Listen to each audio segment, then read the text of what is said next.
Hello everyone, welcome back to our channel. Today we're discussing the latest UK immigration updates that came into effect in April 2024. Stay tuned to understand how these changes might affect you. In recent months, the UK has implemented several significant changes to its immigration rules, aiming to streamline processes and adjust to the evolving needs of the country. Let's dive into the key updates that you need to know about.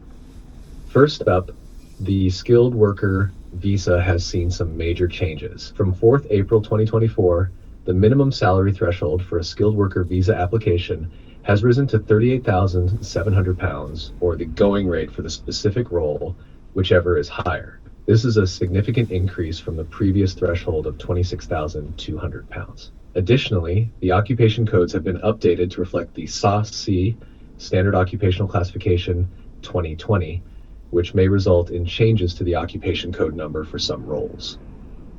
Moving on to student visas. From 1st January 2024, most international students are no longer allowed to bring dependents while studying in the UK. This rule applies to students starting their undergraduate or postgraduate courses on or after 1st January 2024. However, exceptions are made for full-time students on PhD or research-based higher degree courses lasting 9 months or longer, or government-sponsored students studying courses longer than 6 months.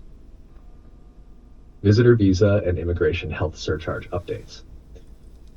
The visitor visa now permits additional activities such as remote work and legal services. Meanwhile, the immigration health surcharge fee has increased to £1,035 per adult per year and £776 per year for under 18s, student visas, and the Youth Mobility Scheme.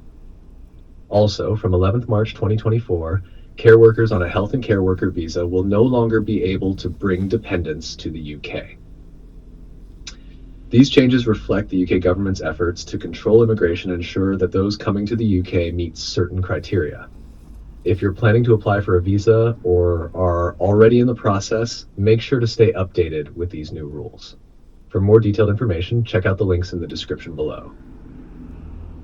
Thanks for watching. If you found this video helpful, give us a thumbs up and subscribe for more updates on UK immigration and other related topics. See you in the next video.